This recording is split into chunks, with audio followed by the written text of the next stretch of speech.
There are two basic things that we can do to help de-escalate a panic attack. To calm our thoughts by coming up with less threatening explanations for the physical symptoms we're experiencing, and to calm our body's physical reactions to our anxiety and lower our levels of physiological arousal. So first, let's look at thoughts. Initial thoughts during a panic attack tend to be things like, "Oh my God, what's going on? Am I having a heart attack? Am I having a stroke? Am I going to pass out? Or am I going crazy?" So with these types of thoughts, we need to come up with alternative explanations for the physical symptoms we're experiencing that reassure us rather than send us panicking. So if your heart starts racing and you start worrying that you're having a heart attack, remind yourself that even though this feels really uncomfortable, it's a symptom of anxiety and not of a heart attack. Now don't ignore a potential health issue just because some guy on the internet tells you it's only a panic attack. But assuming you know your health is fine, or have already consulted with your doctor about the symptoms you're having and been told that there's nothing physically wrong with you, then it's important when you start to have a panic attack, you reassure yourself that this terrible feeling you're having right now is anxiety and not an immediate threat to your life. So assuming you know your health is fine, the next time you have these symptoms, remind yourself that you know there's nothing wrong with your heart and that this is what a panic attack feels like. And so no, you're not going to die. You're just going to feel really uncomfortable for a while, and it may even be a terrible experience that seems unbearable, but eventually it's going to pass and you're going to be fine.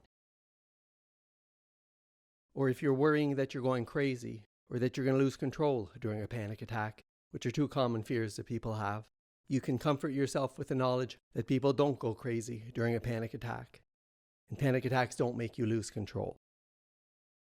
Or if you're worried you're going to pass out, remind yourself that no, you're not going to pass out, because during a panic attack, your blood pressure rises, and people pass out when their blood pressure suddenly drops. So you're the opposite of being about to pass out.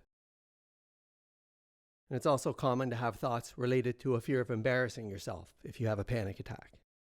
But most of the time you have a panic attack, nobody's going to even notice, because people are much more concerned with what's going on in their own minds than they are in trying to figure out what's going on in yours.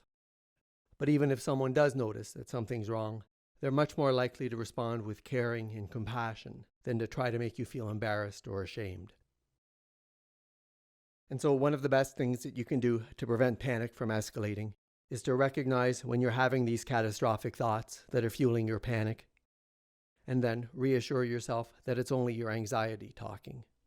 And then come up with alternative explanations for what you're experiencing that help calm your anxiety and panic, rather than feed into them and send them soaring. But thoughts are only part of the equation. And in addition to calming our thoughts, we can also calm our physiological reactions to the anxiety that we're feeling. One thing you can do is to take deep breaths and slow down your breathing. But this is only effective if you do it right away when you first notice that your heart rate's starting to elevate. Because if you wait until you're hyperventilating or feel like you're gasping for breath, then anything you do to try to control your breathing can actually make the situation worse. But if when you first start to feel anxious, you take some deep breaths, this can help prevent the physiological reactions to your anxiety from escalating. Another thing you can do is to try to direct your attention away from the physical sensations you're experiencing and focus your attention on external sensations instead. And you can do this through a grounding exercise called the 5-4-3-2-1 technique. So first you look around the room and name out loud if you're alone, or just say to yourself, 5 things that you can see. So window, computer screen, flowers, tree, picture on the wall.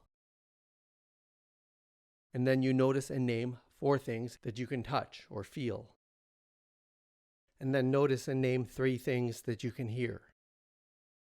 And then 2 things that you can smell. And then 1 thing that you can taste. And by focusing your attention on sensations outside of your body, you become less hyper-aware of the sensations that are going on inside your body, which makes it less likely that you react to your body's sensations in ways that lead you to panic. But sometimes, no matter what you try, you find yourself in the midst of a full-blown panic attack. And when this happens, there's really nothing you can do except to accept that you're having a panic attack, and then just allow yourself to float along with it. And what we mean by floating along with panic is to imagine the panic attack as a wave. And when it hits you, rather than thrashing your arms about, gasping for breath, struggling to break free of it, which is only going to make it more likely that you drown, you just allow yourself to be carried away by this wave, float along with it, until it crests and then disperses, and eventually deposits you into the calm waters on the other side. And so if, when you do start to panic, you can learn to accept what you're going through, learn to just float along with it, then this way of responding to your panic can take away some of the power of that panic. And not only does it tend to make this panic attack less severe, but it teaches you that panic is something that you can endure when you have to, which makes the threat of the next panic attack not quite as terrifying. And this is really important because if you're having panic attacks a lot, the dread and anticipation of the next panic attack can be almost as bad as the attacks themselves. But as you learn to manage your panic attacks better, they no longer take on such weight throughout the rest of your life.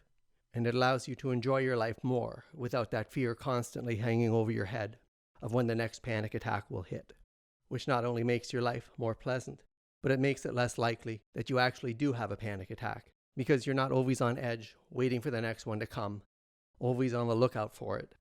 And by worrying less about the possibility of future panic attacks, you end up finding fewer reasons to panic, and you start to experience panic attacks less frequently.